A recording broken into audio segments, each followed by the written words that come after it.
Mark chapter 2, verse 1 through chapter 3, verse 35.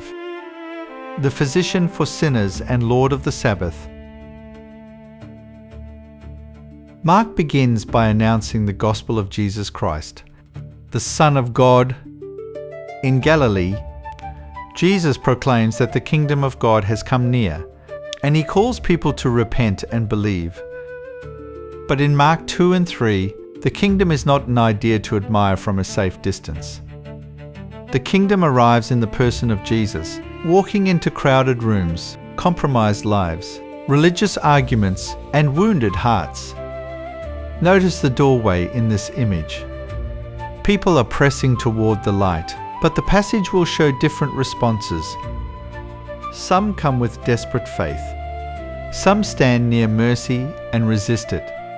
Some begin to reject the very work of God. This is why the slide says, receive, resist, reject. Mark is asking us more than what we think about Jesus.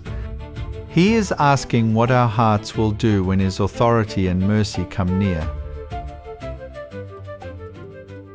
Mark tells us that 4 men bring a paralytic to Jesus, but the doorway is blocked by the crowd. So they climb, break through the roof, and lower their friend into the room. This is not polite distance.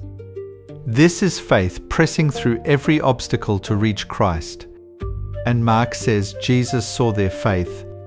He sees the hands holding the ropes. He sees the man on the mat.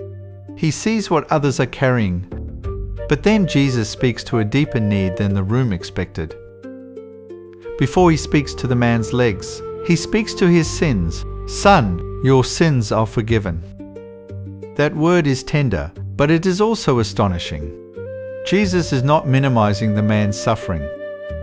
He is revealing that our deepest wound is not merely what has happened to us, or what limits us, but our need to be reconciled to God. The scribes understand the seriousness of what Jesus has said. Forgiveness belongs to God. Their question is weighty. Who can forgive sins but God alone? Their failure is not that they care about God's authority. Their failure is that they do not recognize the one standing before them. Jesus answers openly, so that they may know that the Son of Man has authority on earth to forgive sins. He commands the man to rise, take up his mat, and go home. In Mark, this title, Son of Man, is not a vague statement that Jesus is human. Here it carries authority on earth to forgive sin, authority that belongs to God's saving kingdom. The man walks out carrying the mat that once carried him. The healing is visible proof of invisible mercy. So bring the guilt you cannot cleanse. Christ's authority to forgive is not theory. It is mercy for sinners who come to him in faith. After the crowded house, Jesus goes beside the sea and teaches. Then he sees Levi, son of Alphaeus, sitting at the tax booth. The booth is a place of records, coins, calculation, and compromise. Levi is not presented as morally neutral. He is a tax collector, a man many would have regarded as unclean, corrupt, or beyond spiritual respectability. Yet Jesus looks at him and says, "Follow me." Mercy does not wait until Levi has made himself acceptable. But mercy also does not leave him seated where he is. The call requires a rising response. Levi gets up and follows. This is how Christ still meets sinners. He sees truly, not sentimentally. He knows the ledger. He knows the compromise. And still his command comes with grace. What table, habit, identity, or false security must you leave because mercy has said, "Follow me"? Mark immediately brings us from the tax booth to the table. Jesus eats with tax collectors and sinners, and the religious observers ask why he would share fellowship with such people. Jesus answers with one of the clearest statements of his mission. The healthy do not need a physician, but the sick. He came not to call the righteous, but sinners. He is not saying sin is harmless. A physician is needed because sickness is real. He is not saying the religious leaders have no need. He is exposing the danger of thinking oneself well while refusing the physician. This table is not compromise. It is saving pursuit. Jesus welcomes sinners in order to heal, forgive, and call them into following. Despair says, "My sin excludes me from mercy." Pride says, "My righteousness removes my need for mercy." Jesus overturns both.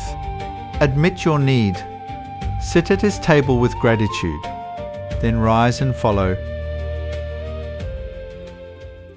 The questions about fasting deepen Mark's revelation of Jesus. Fasting has its place in the life of God's people, and Jesus does not despise it. But he says that while the bridegroom is present, the time is marked by joy. His arrival changes the moment. The kingdom has drawn near in him, and old patterns cannot simply continue as though nothing decisive has happened. That is why he speaks of new wine and new wineskins. Jesus is not a small patch placed over old religious confidence. He is not merely improving a system of respectability. His presence brings newness under his authority. This confronts us gently but firmly. We often want Jesus to fit inside assumptions we already control. But the living Christ reorders repentance, worship, mercy, holiness, and joy around himself. Let him reframe what you thought faithfulness had to look like. As Jesus and his disciples pass through the grain fields, the disciples pluck heads of grain on the Sabbath. The Pharisees accuse them, and Jesus answers from Scripture, recalling David and the holy bread. He is not dismissing God's command. He is exposing a hardness that can use a gift of God against human need. The Sabbath was made for man, not man for the Sabbath. God's gift was made for life, rest, worship, and mercy. Human need is not an enemy of holiness. Then Jesus declares that the Son of Man is Lord even of the Sabbath. The one who has authority to forgive sins also has authority to interpret and rule the Sabbath according to God's merciful purpose. A gift was never meant to become a weapon. So we must ask, where have we used truth without mercy, or holiness without compassion? Obedience to Jesus must become life-giving mercy under his lordship. In the synagogue, a man with a withered hand stands before Jesus. The leaders are watching, not to rejoice if the man is healed, but to accuse Jesus if he heals on the Sabbath. This is one of the most sobering pictures in Mark. Hardness can stand near Scripture. It can occupy religious space. It can see suffering and think first about winning an argument. Jesus asks, is it lawful on the Sabbath to do good or to do harm? To save life or to kill? They remain silent. Mark says Jesus looks around with anger, grieved at their hardness of heart. Then he restores the man's hand. Mercy heals, but hardness conspires. So the question on the slide is personal. Will we rejoice when Christ restores? Ask God for a tender heart, one that loves his word and rejoices when his mercy makes the withered whole. Mark 3 widens the conflict. Crowds gather. Unclean spirits recognize Jesus. He appoints the 12 to be with him, to preach, and to have authority over demons. Then scribes from Jerusalem make a grave accusation. They claim his liberating work is empowered by evil. Jesus answers plainly. Satan does not cast out Satan. A divided kingdom cannot stand. Instead, Jesus is the stronger one who binds the strong man and plunders his house. This means the kingdom does not serve darkness, it invades darkness to rescue captives. Mercy is not weakness. The same Jesus who sits with sinners also confronts evil with authority. And he forms witnesses, people who are first called to be with him and then sent in his mission. So do not mistake gentleness for powerlessness. Stand with the one who forgives sinners, overthrows evil, and sends his people as witnesses of his reign. At the end of this section, Jesus' mother and brothers stand outside, and Jesus says that whoever does the will of God is his brother and sister and mother. He is not dishonoring family. He is revealing the deeper household formed around allegiance to God through him. Forgiven sinners become obedient disciples. So come honestly to Jesus.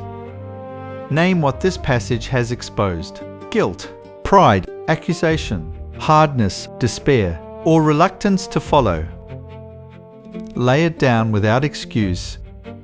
Receive the mercy of Christ, who has authority to forgive sins, who calls sinners, restores what is withered, and overcomes evil. Then name one act of obedient mercy today. Who needs forgiveness, compassion, honesty, repentance, help, or prayer from you within the next 24 hours? Let us pray. Holy and merciful Father, soften our hearts before your word. Lord Jesus, forgive us, call us, heal what is withered, and teach us to do God's will. Holy Spirit, form us as Christ's obedient family. Amen.